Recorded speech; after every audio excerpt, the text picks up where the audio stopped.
Aujourd'hui, j'ai eu envie de vous parler de la pression sociale. Je fais cette vidéo presque à vif parce que je sors d'un repas de famille et je sais toujours dans ce genre de situation que je vais devoir m'expliquer, qu'on va mettre particulièrement en avant le fait que je sois différente, on va mettre particulièrement en avant le fait que je fais chier tout le monde alors que j'essaie de prendre le moins de place possible et que j'essaie de moraliser personne. Il y a plein de trucs comme ça et tout ça je le sais et parfois c'est dur. Ce que je veux dire c'est que oui, être vegan c'est dur, mais être vegan c'est pas dur parce que tu manges pas ce que tu manges pas. Pour moi c'est vraiment une part ridicule du truc et c'est pas du tout ça qui me pose problème, mais c'est vraiment la façon dont les gens te voient. La façon dont tu dois t'expliquer tout le temps, surtout que parfois les gens ils connaissent pas le mot, du coup forcément il faut que tu expliques, il faut que tu expliques pourquoi tu fais ça, et parfois même ils comprennent pas. Je veux dire, t'énumères tout ce que tu peux pas manger, mais ils vont quand même te dire mais le poisson. Je viens de te dire que je mangeais pas de miel ni d'huile de palme, comme si j'allais manger du poisson. C'est vrai que le poisson c'est des fruits, tu vois. C'est difficile parce que parfois tu te sens incompris. Tu sais qu'il y a des gens effectivement qui pensent comme toi, mais ils sont pas là. Et tu sais que toi, t'es pas dans la norme. La norme, c'est quelque chose de super important parce que quand t'es vegan, toutes les choses qui t'entourent, tu y es sensible. Toute ta vie est articulée autour de ça. C'est-à-dire que tu vas faire du shopping, c'est un peu l'exemple type du moment en fait où tu penses à rien et encore moins aux trucs pour lesquels t'es engagé, et ben tu vas acheter juste un pull, tu vas regarder avec quoi il est fait. S'il n'y a pas d'étiquette, tu vas jamais l'acheter.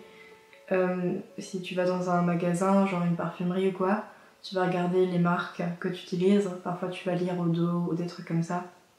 Tu vas perpétuellement regarder les étiquettes, tu vas faire ça tout le temps en fait. Si t'allumes la télévision, tu vas être sensible à ce que les gens mangent. Par exemple, tu regardes juste une série et puis là ils vont aller au McDo et tu vas te dire, tu vas te sentir un peu exclu, comme si tout le monde te montrait que tu faisais pas ce qu'il fallait faire, comme si t'avais pas vraiment de modèle, c'était ton propre modèle à toi et parfois c'est difficile. Pareil, t'allumes la télé, tu vois des pubs pour l'alimentation, tu vois des trucs, manger, bouger, et tu te dis que ton alimentation c'est pas ça. Et parfois tu peux être énervé parce que tu te dis qu'on endoctrine les gens, on leur propose rien d'autre. D'ailleurs ça me fait assez rire parce que parfois quand je suis sur internet et que je regarde les commentaires de vidéos de frugivores ou de vegan tout simplement, il y a toujours des gens qui vont commenter que c'est pas bien parce que c'est de la propagande et que c'est extrémisme et qu'il faut qu'on fasse notre truc dans notre coin, alors qu'ils se rendent pas compte que tout ce qui les entoure crie justement l'exploitation des animaux et crie justement l'omnivorisme, mais sinon on fait de la propagande. Et tout ça c'est vraiment des choses qui peuvent faire que tu te sens exclu.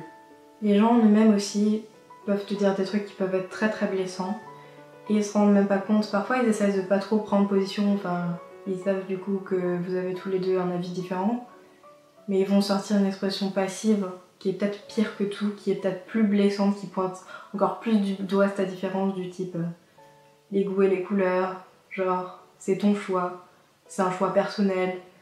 Et ça c'est des choses comme ça, tu te dis mais y a rien de méchant là-dedans, y a rien de méchant.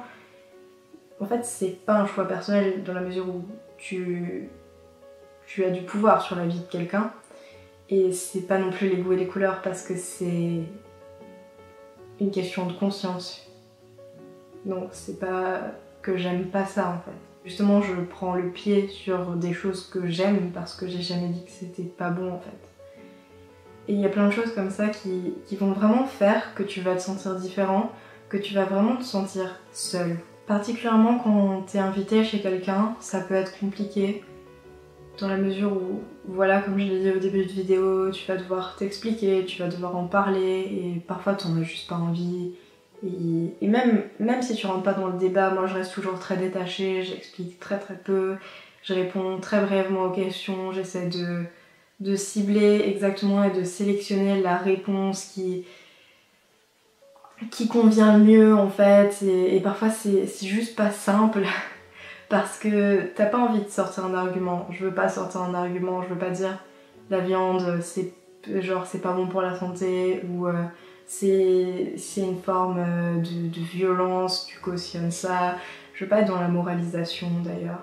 Et ça c'est quelque chose de très drôle aussi, c'est que tu veux ne pas moraliser, tu cherches à ne pas moraliser pour ne pas discriminer, alors que toi-même t'es discriminé en fait. Pour revenir à ce que je disais, il se pose la question de la politesse en fait, quand tu vas manger chez quelqu'un.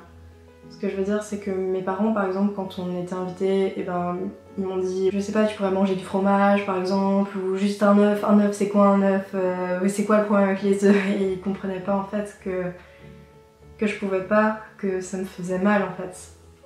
C'est-à-dire que ça peut peut-être mettre mal à l'aise la personne, mais moi, déjà, ça me met mal à l'aise parce que je fais quelque chose que je veux pas. Donc le dilemme qui se pose, c'est, est-ce que je parais insultante pour la personne qui est devant moi, pour la personne qui m'a invitée, qui a cuisiné et je vais pas goûter les 3/4 de tout ce qu'elle a préparé?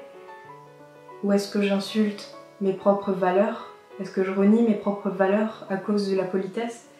Et moi je refuse de faire ça, parce que c'est même plus une question de valeur, c'est vraiment une... Je peux juste pas en manger en fait, j'y arriverai juste pas. Et j'ai déjà vu sur YouTube des gens qui disaient que parfois quand ils étaient en public, ils étaient véganes, mais quand ils sont invités, ça leur arrive de manger genre du gâteau ou de la crème ou du fromage.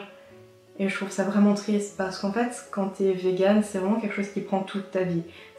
Toute ta vie est articulée autour de ça et c'est quelque chose en fait auquel tu penses tous les jours. C'est quelque chose de tellement important, c'est toute ta vie, c'est vraiment le but de ta vie.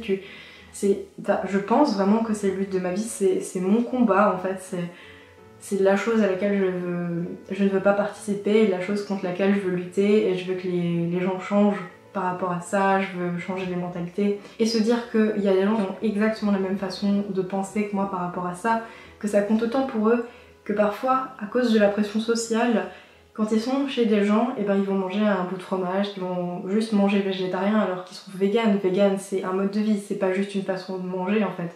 C'est pas exactement comme être végétalien, c'est un peu le palier en dessous si tu veux. Juste parce qu'on veut pas qu'on leur fasse des réflexions, parce que de toute façon, même quand t'es végétarien, on va te faire des réflexions. Mais juste pour pas mettre mal à l'aise les autres, on va se mettre mal à l'aise soi, alors que parfois on est invité chez des gens qui sont pas importants. Enfin, je veux dire, si toi, tu respectes pas mes valeurs, si toi tu fais pas de l'effort pour moi, rien que de ne pas m'en parler, tu me dis écoute Marie, ça me gêne ou je sais pas quoi te faire manger, je te dis y a aucun problème, j'emmène ce que je mange, te gêne absolument pas.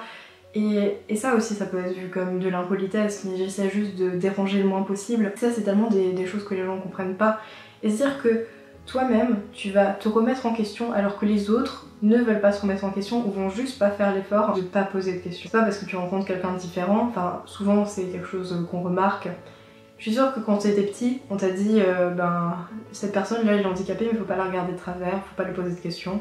C'est pareil. D'une certaine façon je suis différente et parfois j'ai pas envie d'en parler parce que parfois je sens que c'est malsain. Et rien ne t'oblige à me poser de questions, rien ne t'oblige à te comparer à moi, rien ne t'oblige à me dire des trucs plus stupides les uns que les autres, parce qu'il y a des fois des gens qui me disent vraiment des stupidités. Une des choses que j'ai pu entendre et qui me gêne vraiment, c'est si ton mari en fait il te dit ce soir on va manger un steak.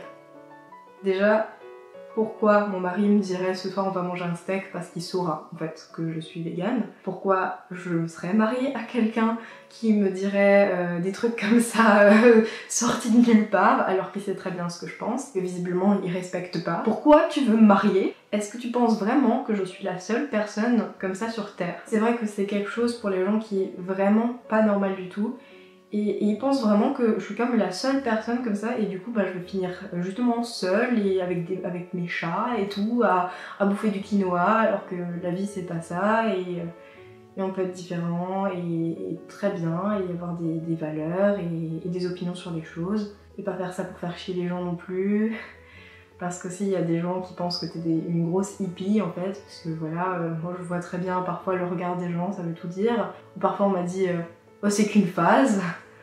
Enfin, c'est pas qu'une phase. C'est pas comme si j'avais une coiffure exubérante et que ça te plaisait pas, ou je sais pas, ça ce serait peut-être qu'une phase, ou je sais pas, tu vois, c'est pas ça. Je veux dire, il y a des convictions politiques derrière ça. Il y a vraiment une volonté de combattre quelque chose. C'est pas qu'une phase. Et c'est juste tellement insultant en fait. Et te dire, j'ai envie de cacher ça, j'ai envie de pas en parler, j'ai envie justement d'être le plus normal possible en mangeant végétarien plutôt que vegan quand je suis invitée chez quelqu'un. Je trouve ça terrible parce que ça témoigne vraiment du point auquel la pression sociale justement a de l'impact sur quelqu'un. Comme je l'ai déjà dit, être vegan, c'est la chose la plus importante de ma vie et c'est certainement la chose la plus importante de la vie de plein de gens qui sont véganes aussi. Et se dire que quelque chose de si important, quelque chose qui fait quand même une sale part de ton identité, quelque chose qui est vraiment, limite ça coule dans tes veines tellement c'est important, quelque chose comme ça, juste pour quelques remarques, juste pour quelques regards, tu vas vouloir le changer. Alors imagine pour des gens qui sont pas nécessairement véganes ou qui n'ont pas nécessairement des combats aussi importants dans leur vie, mais qui ont quand même certaines idées ou juste pour des choses un peu futiles. Imagine l'impact que l'environnement peut avoir sur les gens juste parce qu'il y a des gens qui sont seuls, parce qu'il y a des gens qui se sentent justement exclus, qui se sentent pas dans la norme. Moi aussi au début je me suis dit en fait ça fait pas longtemps, peut-être que je vais arrêter, je vais commencer à en manger et ce sera plus simple et comme ça on va arrêter de m'en parler parce que je trouvais ça vraiment dur, parce que je savais pas comment en parler devant les gens, parce que je me prenais la tête et c'était vraiment difficile. Et en plus le premier repas que j'ai fait en dehors de chez moi, c'était vraiment, ça m'a mis vraiment extrêmement mal à l'aise parce que la personne chez qui j'étais avait pas du tout compris et elle croyait que j'étais végétarienne, du coup elle était allée me faire une quiche, enfin elle était allée m'acheter une quiche et en fait c'était donc emballé et je lui ai dit mais non il y a certainement du fromage, il y a certainement de la crème, elle m'a juré que non, et alors que c'était clairement écrit dessus. Et puis après elle m'a dit non mais tu fais ce que tu veux, hein, tu choisis. Enfin je veux dire, mon choix je l'ai fait depuis un moment en fait, hein. C'est pas pour une quiche, c'est pas par politesse que je vais revenir sur mes choix. Et il y a plein de gens qui peuvent être outrés par ça, mais t'imagines pas à quel point ça peut me faire mal de me dire non mais tu choisis alors que tu as juste envie que je bouffe ta quiche et voilà. C'est vraiment quelque chose que je supporte pas, le fait qu'on puisse imposer quelque chose à quelqu'un comme ça, ça me fait tellement mal en fait de me dire qu'il y a des gens qui sont dans leur égoïsme et que tout ce qu'ils voient c'est que je fais pas comme eux ils veulent et qu'ils essaient pas de comprendre pourquoi et qu'ils émettent directement un jugement alors que moi je fais tout pour pas émettre de jugement sur ce qu'eux ils font. Depuis que j'ai changé d'alimentation, je me suis rendu compte que les gens n'étaient pas vraiment libres dans leurs pensées, qu'il y a plein d'images justement qu'on essaie de véhiculer, qu'on essaie de les influencer d'une façon ou d'une autre et qu'on leur laisse pas vraiment le choix sur les choses. Et ça c'est présent pas seulement par rapport au fait que je sois végane et par rapport au fait que les produits d'origine animale ils soient un peu partout, mais par rapport à plein de choses. En fait, on essaie vraiment de montrer ces choses comme des choses essentielles, de façon à ce que les gens en doutent jamais. Et c'est vrai qu'avant ça, j'en aurais sûrement jamais douté si je m'étais pas ouverte à la nutrition et que j'étais pas tombée sur ce que c'était le véganisme et je me serais posé aucune question. Je me serais dit que l'alimentation que j'avais avant, et ben c'était de toute façon la vision qu'on se faisait d'une alimentation saine, et que c'était comme ça, et c'était ce qu'il y avait de mieux, et c'est pas vrai. Enfin c'est pas vrai dans la mesure où il n'y a pas de manière de faire. Et ça n'existe pas. Il n'y a pas de manière de faire nulle part. Ça se démontre au niveau justement des opinions des gens. Ça se démontre dans des points métaphysiques, dans la mesure où en métaphysique il n'y a pas... Enfin, si tu t'intéresses à la philosophie, tu vas comprendre qu'il n'y a pas de réalité, il n'y a pas de vérité. Donc tout ça on peut le résumer par il n'y a pas de manière de faire, de façon très simple. Vu qu'il n'y a pas de façon de faire qui est meilleure qu'une autre, ou en tout cas il faut déterminer un repère particulier pour ça, vu qu'il n'y a pas de manière de faire, j'aimerais juste que tu te demandes, est-ce que ce que tu fais, c'est ton choix? Est-ce que tu le fais à ta manière? Est-ce que tu le fais selon tes idées? Est-ce qu'il n'y a pas plein de choses justement que tu trouves tellement essentielles que tu penserais jamais à réfléchir par rapport à ça? Dans cette vidéo, j'avais juste envie de souligner des choses qui me touchent, et je pense que ça touche pas mal de personnes, que pas mal de personnes vont se reconnaître par rapport à ça. Et je voudrais juste vous dire que c'est normal de pas être exactement dans la norme, parce qu'en fait la norme ça n'existe pas, et puis c'est pas parce que c'est normal que c'est la meilleure manière de faire comme je l'ai dit. Même s'il n'y a pas des gens dans ton environnement qui pensent comme toi, que ce soit par rapport à l'alimentation ou n'importe quelle autre pensée, sur lesquelles parfois tu te sens très seule, et ben il y en a. ça existe. Ils sont pas autour de toi, ou peut-être que t'as pas assez parlé, ou peut-être c'est juste des connaissances et que c'est pas exactement encore tes amis et que tu les connais pas assez pour savoir quelles opinions ils ont sur des choses. Mais il y en a. Et YouTube, Internet en général, c'est de super moyens pour les connaître et pour se sentir beaucoup moins seul par rapport à ça. Parce que aujourd'hui, je me suis sentie super seule et pas soutenue du tout. Je crois que c'est ça en fait, à chaque fois qu'on a des idées, il faut se défendre un peu tout seul et il faut apprendre à pas s'énerver et à se mettre en retrait tout en se défendant quand même, mais c'est assez difficile à équilibrer. Donc j'avais envie de vous dire ça, j'avais envie de vous dire de réfléchir à pourquoi vous faites ce que vous faites tout simplement. Je veux pas non plus que vous vous sentiez moralisé par cette vidéo, c'est jamais ce que je veux faire.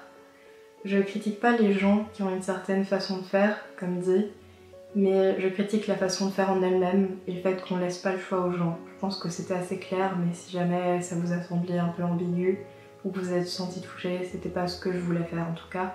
C'est tout pour cette vidéo, n'hésite pas à me dire par commentaire la dernière fois que t'as vécu cette pression sociale. Mets un pouce dans les airs si cette vidéo t'a plu, n'hésite pas à la partager, peut-être pour faire changer les mentalités, à t'abonner à ma chaîne si elle t'intéresse. On se retrouve dans une prochaine vidéo. D'ici là, buvez beaucoup d'eau, mangez plein de légumes et réfléchissez à votre manière de faire les choses.